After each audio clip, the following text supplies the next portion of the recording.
5 in the books. Let's get started because I don't have time for this bullshit. Colts defeating the Houston Texans 27-20. Yeah, Brian Hoyer had a pretty nice game in relief of Ryan Mallett, who got injured on the play, during the game. A Hail Mary, though, was the reason why the Texans were in the game. They were only down 13-10 at half with that touchdown. Jalen Strong, 2 catches, 2 touchdowns. One off a Hail Mary and the other one off blown coverage. It is what it is, though. However, the Colt. How about Aaron Foster coming back in a big way? Frank Gore hit his best game as an Indianapolis Colt so far, and Andre Johnson catching 2 touchdowns in the Texans in his former home stadium, and the crowd did not like it as expected. Really came down to the last Colts drive. The Texans had to stop him. Of course, the final Texans drive,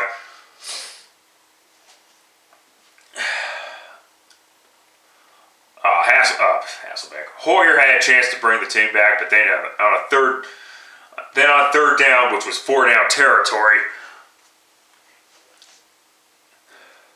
had the chance to just throw the ball away, but he cracked under pressure, just threw a pass because he didn't want to get sacked or whatever. But he threw an interception, and then afterwards, Hasselbeck completed a key 3rd down pass because the Texans were expecting them to run the ball, but yeah, that's the thing. Colts just did a great job. End of story. Colts improved to 3-2. Texans fall to 1-4, and they fucking suck. All right, on to the Sunday games. Bills beating the Titans 14-13. The Titans haven't had problems staying in games. It's finishing them. They were up 13-0, and then they gave up 14 unanswered points. How about Tyrod Taylor for the Buffalo Bills, though? Holy shit. Man, his wide receivers were not getting open, apparently, because that's why he was running. Of course, the problem with running quarterbacks, you get a couple of broken legs, you know. It is what it is, though. But he got the job done when it mattered, that's all. And the Titans blow another lead, like I mentioned. Like I said, they were up 13-0. And then the Bills scored 14 unanswered points or whatever. And, Buffalo 3-2. Titans 1-3. Moving on. Packers defeating the Rams 24-10. The streak of not throwing an interception at Lambeau Field has ended. In fact, Rodgers threw 2 interceptions. Thing is, he also threw 2 touchdowns, and Foles threw an interception that was run all the way back for a touchdown. The Rams made it close, but then they got shut out in the second half. Rams fall to 2-3, Packers 5-0, and are still undefeated.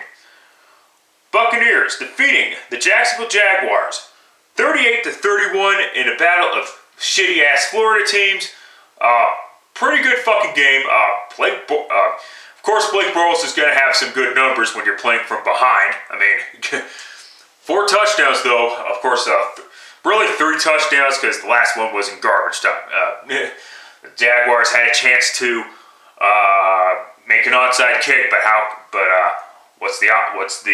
what are the percentages of converting those? So yeah, like I said, garbage touchdown at the end. So really, not as close as the score would indicate. Buccaneers improved to 2-3 and end their 11-game home losing streak.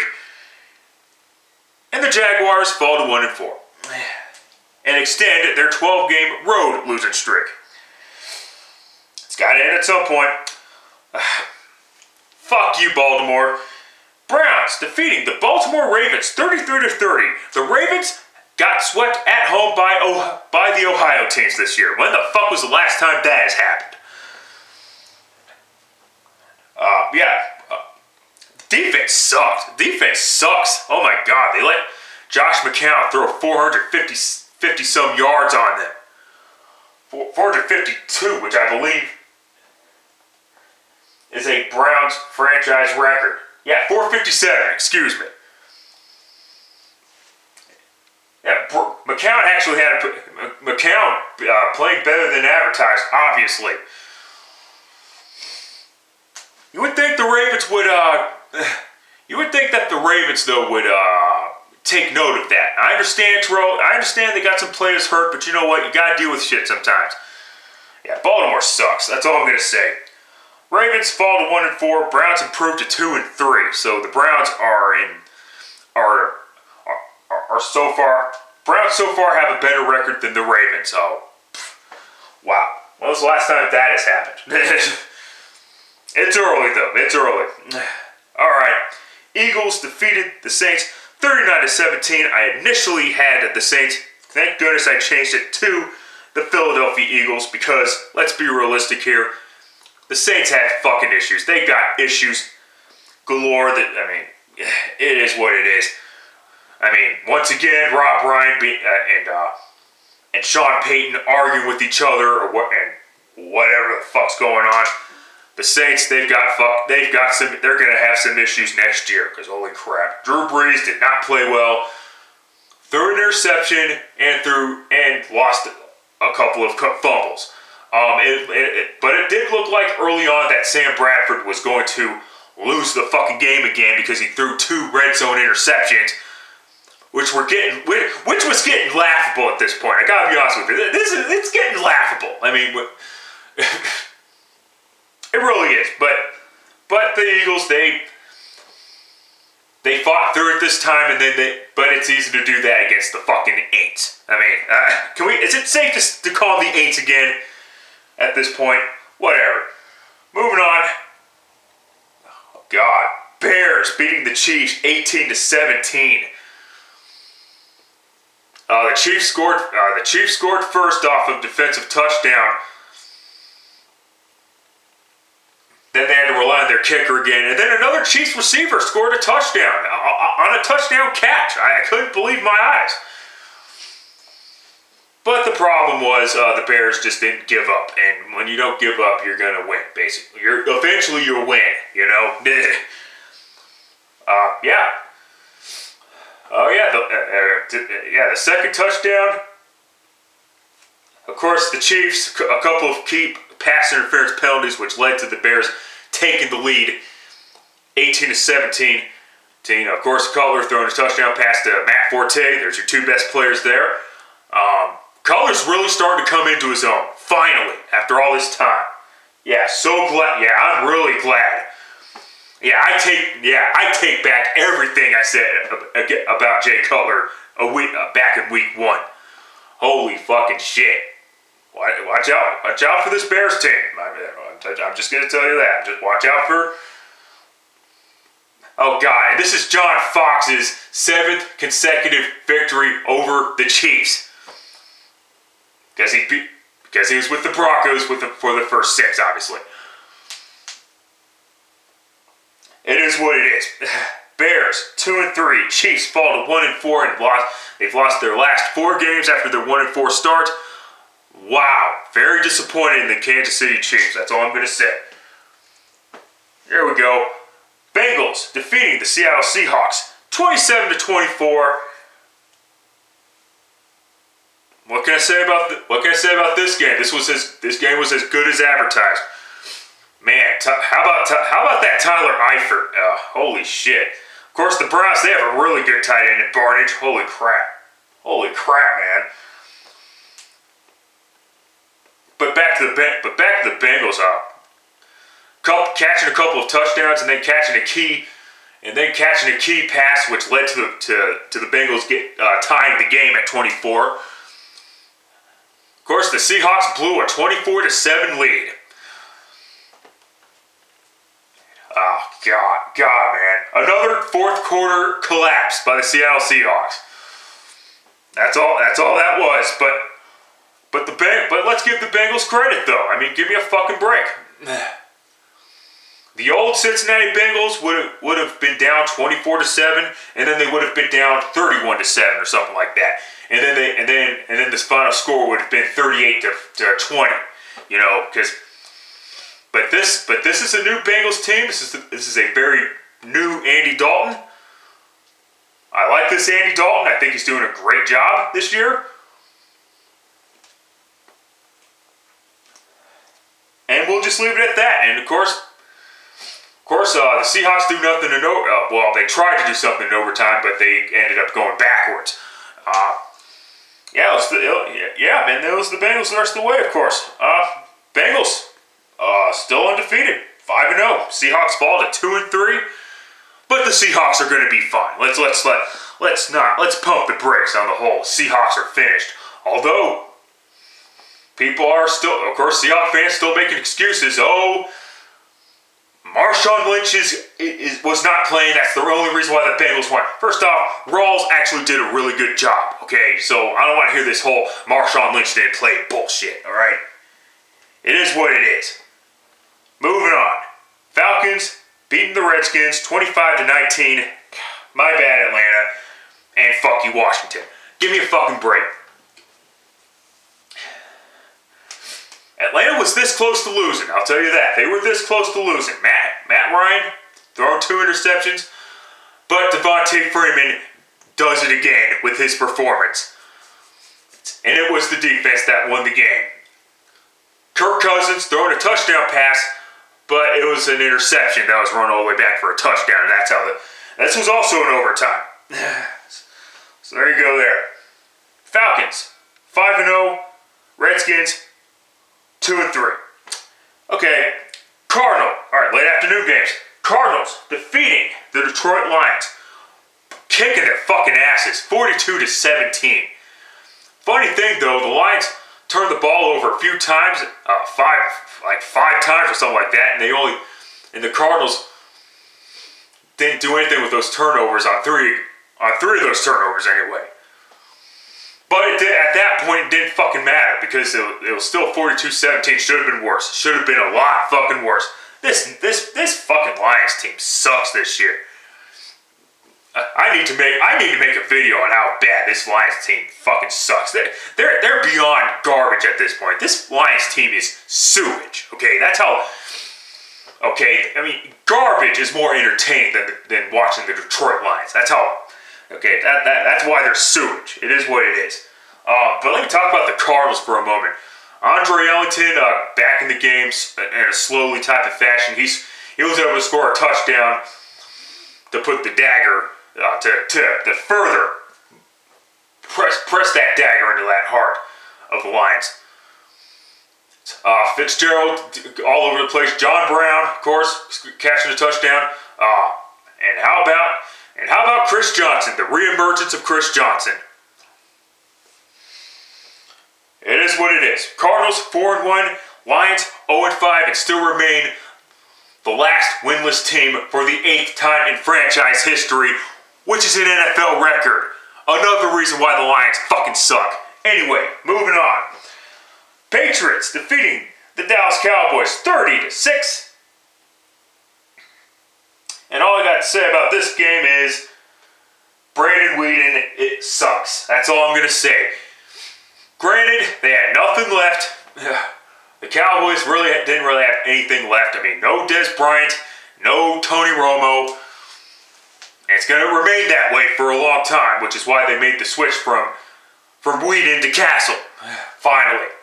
Of course, Cowboys just had to take their medicine with their... Of course, the Cowboys defense got after Brady a few times. I believe 5 times from what I understand, including Greg Hardy. Welcome back, Greg Hardy. It is what it is. Of course, their left tackle, Nate Solder, is out for the rest of the season now, though, because of a torn biceps, which would explain why Nate Solder was not doing a good job of blocking. I mean, because when you saw those first, when Brady got sacked a few times, Solder was kind of, what the fuck was he doing? That type of shit. It is what it is, though. Patriots improved to 4-0. Cowboys fall to 2-3. They've lost their last 3 games since the Tony Romo injury. And now enter the bye week. Alright. Broncos defeating the Oakland Raiders 16-10. Well, not really much happening in this game. I tried to record that game, but Comcast wouldn't let me, but Comcast kind of did me a favor. Because from what I understand, there was not a lot of action in that game. It is what it is, though. Yeah. Peyton Manning throwing no touchdowns once again, and the defense gets the job done once again. Forcing a couple of takeaways themselves. So, Von Miller taking the ball away from Derek Carr, and then Chris Harris Jr. Picking off Derek Carr and running it all the way back for a touchdown. And that's when they went up 16-7. Then the Raiders scored a field goal, and then they tried to get the ball back in. And of course, yeah. It is what it is. Broncos remain perfect, 5-0 for the first time since 2013. And I'll just say this as well. Broncos, during the 2013 season, went 5-0, scoring at least 35 points in every game. Broncos, fast forward 2 years later, 2015, Broncos go 5-0, scoring at least 35 points in no games. In fact, their only game that scoring 30 points, over 30 points, was against Kansas City. Over 30 points, not 35. It is what it is. But Denver's 5-0, Oakland falls to 2-3. That's all I got to say about that. Alright, Sunday Night Football. Giants defeating the 49ers 30-27 in a back and forth type of game. What else can I say about that game? It was pretty fucking good. Not really much to talk about in this game, other than some drama in the fucking fourth quarter. The 49ers did score a touchdown to go up 27-23, and then the final drive, Eli Manning just throws the ball down the field. I believe he threw over 400 yards. And then throwing a touchdown pass to Larry Donnell, and what a hell of a catch by Larry Donnell. Holy crap, the Odell Beckham catch was pretty good, but the Donnell one was in more of a dramatic fashion than anything else, because they were down 27-23. And of course the Giants went up 30-27, and they win by that final score. Giants improved to 3-2. They have won their last 3 games after starting 0-2, and the 49ers have lost their last 4 games after starting 1-0. Looks like that fight between the 49ers fan and that Vikings fan is what was a curse than anything else. Granted, the Vikings fan was a little bit fucking was just being idiotic, but no excuse for what the Niners fans did. Fuck you. Yes, I understand it was a month ago, but give me a fucking break. I heard about this shit. I've been wanting to talk about it. Yes, I'm a little late. Whatever. Fuck you. Moving on. Alright, last up. Steelers defeat the Chargers 24-20 in another back and forth game. Let's see, the Chargers were up 7-3, and then Phillip Rivers threw an interception. And then it was run all the way back for a touchdown to make it 10-7 Steelers. Man, give the Steelers credit because they really got the ball rolling. But yeah. Then after that was a back and forth game. Antonio Gates, nice comeback from his suspension. 98 yards receiving, 2 touchdown catches. and Phillip Rivers off with 2 touchdown passes. Didn't give too much of a fuck about this game. Michael Vick got hit a couple of times. That was hilarious. And Rivers threw a pick 6, like I mentioned earlier. Yeah. So a pretty entertaining game if you're not rooting for either fucking quarterback. But Michael Vick threw a long touchdown pass because the Chargers were, and this was after. This was after the Chargers were up 17-10. All that hard work, and then the defense didn't do fucking shit. Just one play, boom. The Chargers were once again tied with the Steelers, 17-17. Chargers came back to score a field goal to make it 20-17, and then the final drive of the Steelers, where the Chargers gave up a very long Michael Vick run, and there was no fucking excuse for it because Michael Vick is 35 years old. Fuck's sakes. That Chargers defense is garbage. And then the Wildcat. You should be ready for a Wildcat play. I mean, the Wildcat's the most predictable play these days. It's not 2008 anymore.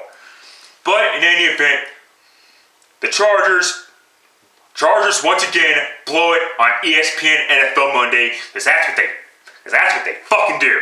Every time they play on ESPN.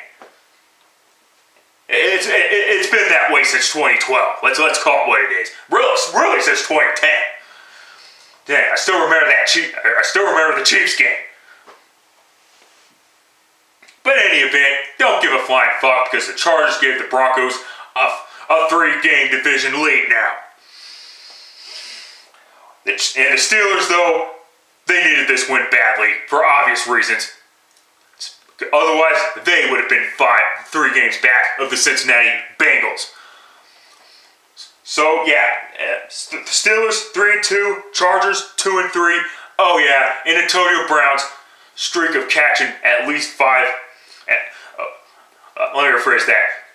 Antonio Brown's streak of making 5 catches per game, at least 5 catches, officially ends. Because he only caught 3. Because he only made 3 catches. That's the difference between having Ben Roethlisberger and Michael Vick. But Steelers got the job done. Bottom line. All right, that's it. I'm out. Later, fuckers.